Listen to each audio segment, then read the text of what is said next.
Hey everyone, this is Louis7 and today I have a big news roundup for the Lord of the Rings Online, and there are quite a few things going on. So first off, this is a bit of a condensed roundup of really all the juicy information given by Severland during a recent Q&A stream from him actually earlier today. And also there was another Q&A from the World Builder scenario recently, which had some information on Wildwood and some other things coming up. And there's also been a little bit of developer communication that's mainly on the LOTRO forums, or pretty much only on the LOTRO forums. So I have a little bit from there as well. And I do want to thank all the developers especially for the little kick up in communication lately, but also Severland for the Q&A, and of course Scenario for his Q&A as well. And I also do want to point out this video is with the webcam, so I'm kind of testing that out for a video like this style, so please do let me know for, say, a LOTRO news video like this. If you like me having the webcam, prefer it off, or any feedback on that is definitely appreciated. But for the very first section here, I want to cover broadly like the 2021 news and beyond even that, just in general as far as content goes. So first, we do have the producer's letter. That should be coming up soon, and they said hopefully within the next month, as it has to go through a bunch of things before they can publish it, so that should be coming up soon. And for anybody unfamiliar, the producer's letter always contains a roadmap for 2021 and has all their plans in solid writing. And I will say PvMP was highlighted as a big section for that, but I'll talk more about PvMP later. And then next up we have Wildwood, and that does have a tentative release for March. We don't have an exact date yet, but we also do know the beta will be coming up next week for round 2. We've already had the first beta round, so round 2 looks like it will be next week. And this will be a regular quest pack, so that means free to VIPs and all that, and I am a subscriber, so that's nice for myself.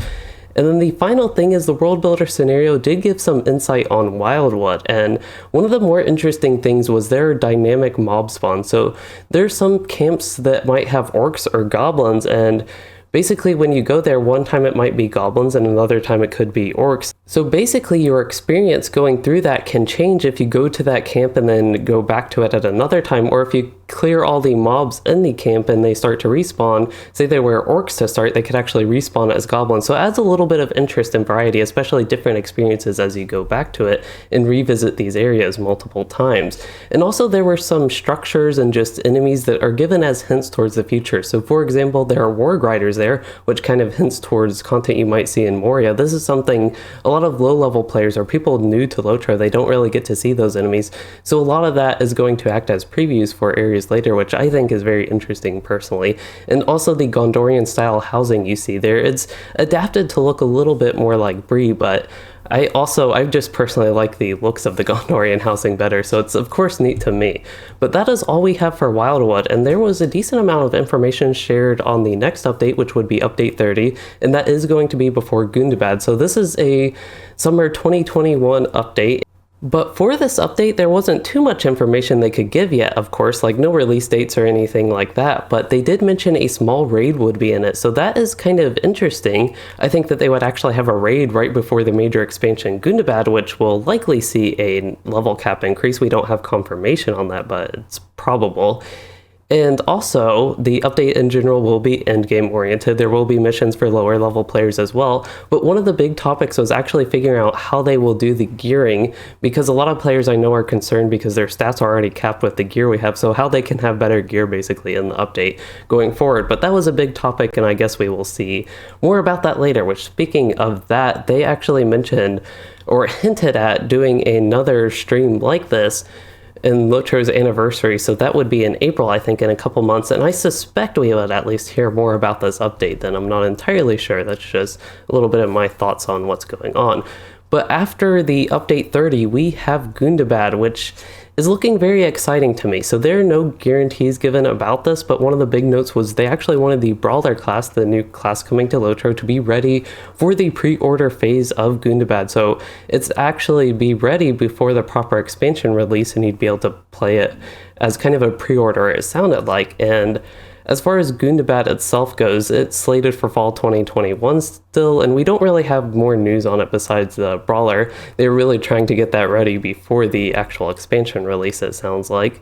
One thing a world builder or the world builder scenario said is there are no guarantees for this, but they would like to eventually connect Gundabad to Angmar, and I think that would be pretty neat and just nice to have the world a little bit more connected. It's really nice how they did that in Misty Mountains and Vales of Anduin, how there's a little path you can go from Vales of Anduin to Misty Mountains, or the other way around. It also gives a little bit of a sense of danger if you're the explorative type. Like if you're a new player and don't really know about the Vales of Anduin and Misty Mountains, could be questing in Misty Mountains and want to go explore, and then you're up to like level 120s in the Vales of Anduin. So there's a little bit of that interesting and immersive exploratory part to that. But moving on, after Gundabad, there was river hobbits mentioned. It still sounds like it's something they would like to do, but they are not going to work on them until after Gundabad, after finishing Brawler, that class, and it sounds like 2022 at the earliest, and my personal suspicions are that it would be fall 2022, maybe to line up with a more major update or mini expansion, because it seems like things like to come in the fall. That's the time to generally release stuff. But then after Gundabad, after the whole war in the north with the dwarves there and all that type of stuff, both Severland and Scenario hinted at a lot of possibilities after Gundabad. It sounds like it's a wide open book, but potentially they could go to Harad or Khan, and then there's also potentially Rune and Mordor. Just a lot of possibilities, so nothing really solid there, but I did just want to mention there's a lot of options there, and it sounds like there's no like solid plans actually from Standing Stone Games, and that they at least wanted to share in this for after Gundabad. And then in the long term, it was mentioned there should be no issues regarding IP, as Severland specifically mentioned he wouldn't get too much into legal stuff, but there was nothing basically preventing the game, it sounds like, from continuing on decades, years from now, and they do want to keep LOTRO going for forever, actually, is what was said, so that was nice to hear.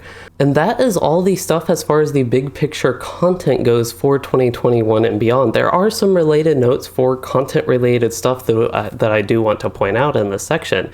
And regarding the Inad Global 7 acquisition and the investors presentation about graphics overhaul, it sounded to me like they don't know too much, or at least weren't willing to share much, or legally even couldn't share much. I do not know, but Severland did point out that they would be excited to get additional resources for graphics overhaul, for example, and I know that's been a big topic in the community and outside LOTRO, because something like that, I guess, drives a lot of interest into the game from people who do not play it or once did play it. But I also do want to talk about this new 13 weeks goal that they mentioned. It might not actually be new within Standing Stone Games, but at least new to us. And they want to have something exciting and new for players every 13 weeks, it sounds like. And 13 weeks is approximately every 3 months. There are 4 weeks in a month, so it kind of adds up that way. So that's just for reference. About every 3 months, it sounds like we will have something exciting and new. So this could be something like major updates or little events in between major updates, but I did want to point that out. It looks like in the future that will be the roadmap. Every 3 months you can expect something exciting and new to LOTRO.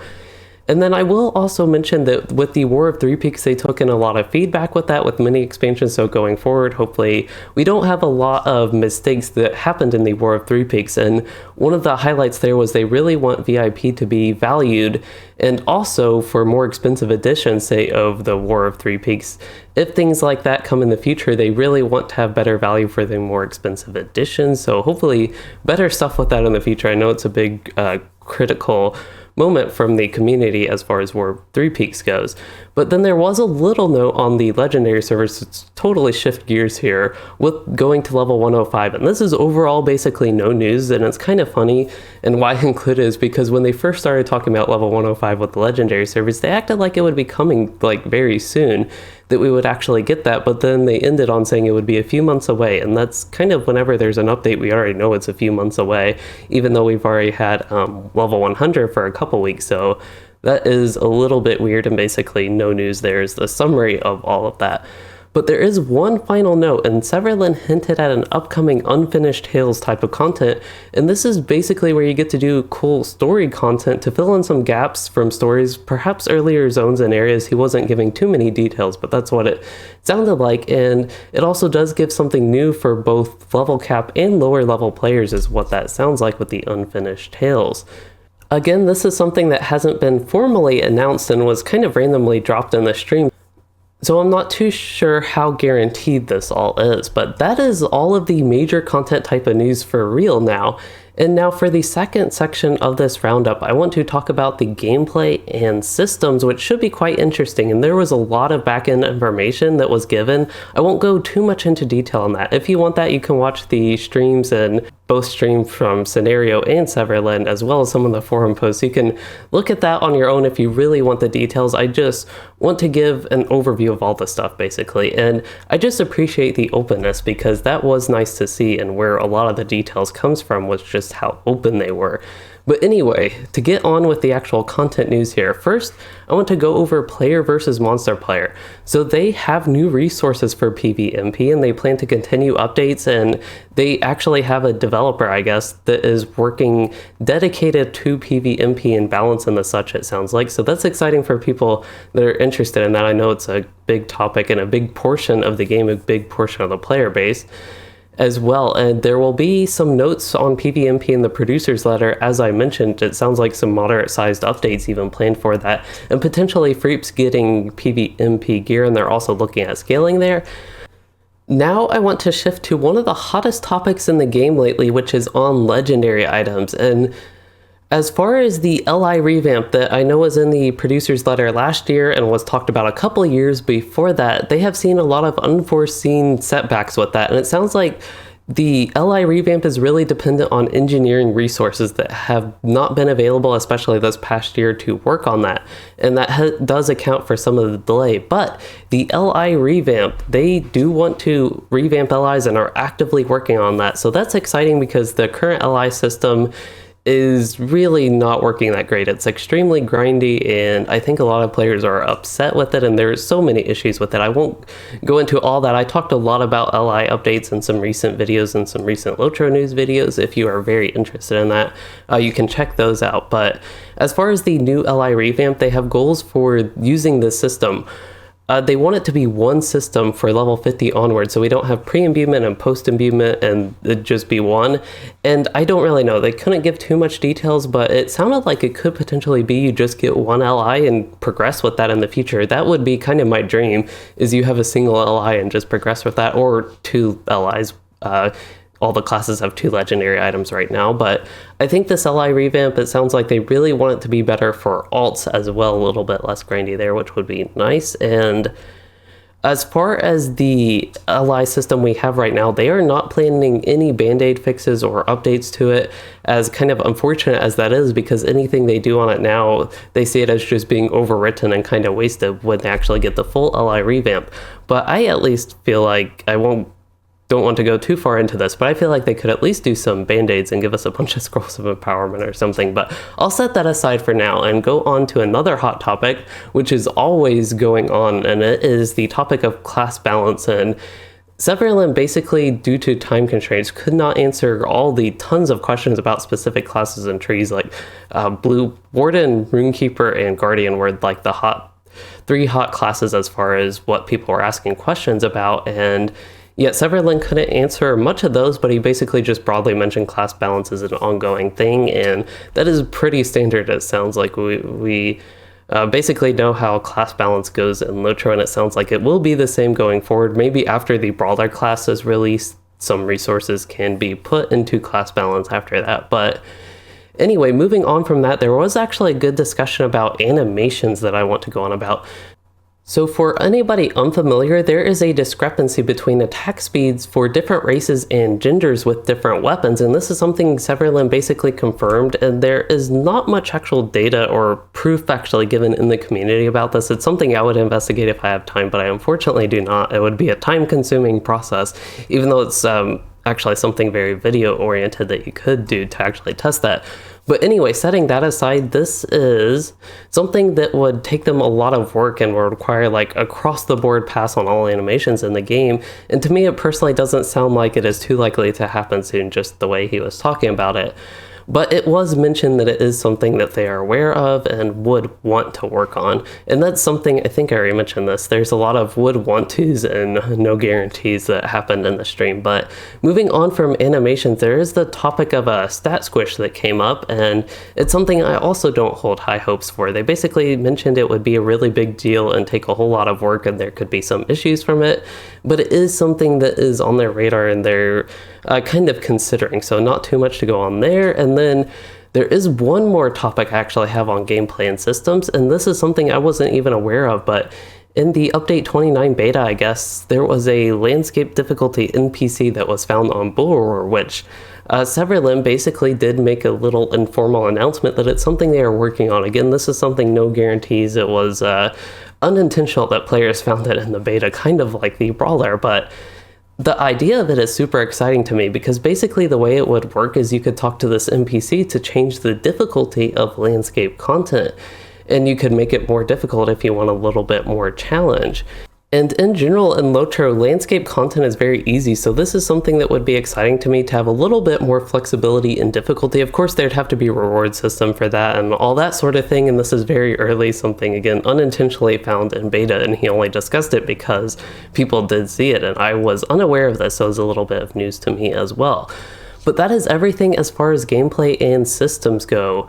And we have already been going in the video a long while, but the third and last major section of the video, we will go over all the technical details and news that was given about that. And just for reference, by technical, I mean kind of like back-end technology or kind of non-gameplay and content systems in the game that require certain technical implementations, and from their tech team, I guess, is a little bit how it's described in the stream. But first here, transfers from closed servers, those are almost ready to go, and it is not really a question of if they will actually be able to do that, it is now a question of when, so it sounds like that will be coming in the near future, which is good for anybody stuck on a closed server. And the second is they are considering a kin revamp, and this is a little bit weird because I don't know if anybody remembers, but in the 2019 producers letter, they actually mentioned a kin revamp, and it never happened, so this is actually something they mentioned that is possible, but it's lower priority than other things like Gundabad and the Brawler class, and even class balance changes and the LI revamp. All that stuff takes higher priority, so I don't hold high hopes for a kin revamp, at least coming soon. And then also, Severlin did address some of their desire and backend work to work on lag, and server lag is the type of lag I mean right now, and essentially they're working on some system changes and hardware upgrades to hopefully ultimately improve lag. So that sounds like pretty standard stuff with trying to improve lag. But they are also working on potentially migrating chat servers to their main servers, so there are on disconnects there. I know that's happened to me where I lose connection to the chat even though the in-game works fine, or like kin chat doesn't work, and it can be annoying. So it sounds like if they actually get that fixed, it would be nice, and I just wanted to point that out. But another thing is large-scale graphics update. And this is something that was brought up during the EG7 topic. They didn't really go on too much about that, but more specifically with the graphics update, they did mention that they really do want to bring 4K support to the UI, but no formal announcement yet. So that sounds just like the answer they had about that from the last Q&A a few months ago. But there is one more topic, actually a few more topics. Next topic is gifting from the new LOTRO market, which that is planned for a future update in the near future, but there's no actual timeline yet for when that will be released. So it's exciting that it at least is coming.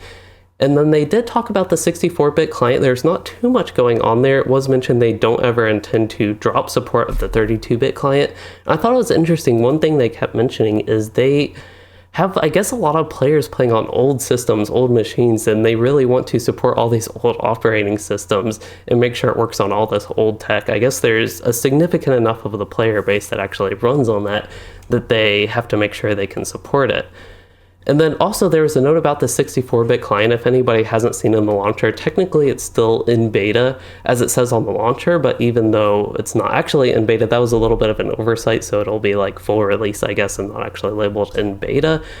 And then finally, there is one more bit of technical news, and that is they know the website is outdated and it's on their radar, which is very vague. This is one of those vague things where they didn't really tell us much, but that's probably on purpose because it will never get done anytime soon, at least my suspicions there, based on the vagueness. But anyway, after this very long video, that is all the news we have, mostly from the Severland Q&A, but also the scenario Q&A that I mentioned, and some little bits from the forums that I dropped in there. And I think there's just a lot to be excited about, and I'm really glad that Standing Stone Games is taking the time to actually, or taking in the feedback about increased communication and openness from the team, and taking the time to actually do the streams there. And one thing I do have to say is Severland was very open about a lot of things and about some of the flawed parts of the game, and parts of the game a lot of people have been more actively critical about lately. And yeah, just overall, that was nice to see, and I really do appreciate them taking the time to do that, especially considering the lack of things like this in the recent past, at least. And otherwise, for this video, I hope you all enjoyed it, and I hope it went okay with the new webcam format. I'm still trying to work on getting used to recording videos. This is the first big one I actually recorded with it, which is a little bit scary, but one of the things I'm still working on, I know, is trying to look like I'm not just reading my notes and actually look at the webcam and not down here. But anyway, if you all have any thoughts on all the news that was in this video, please do share down below. I'd appreciate reading that in the comments. And if you did enjoy this video or learn something useful from it, please consider liking and subscribing for more, or becoming a channel member, where I do actually plan to update the tiers for that. But you can do that to support the content, and thanks for watching, everyone.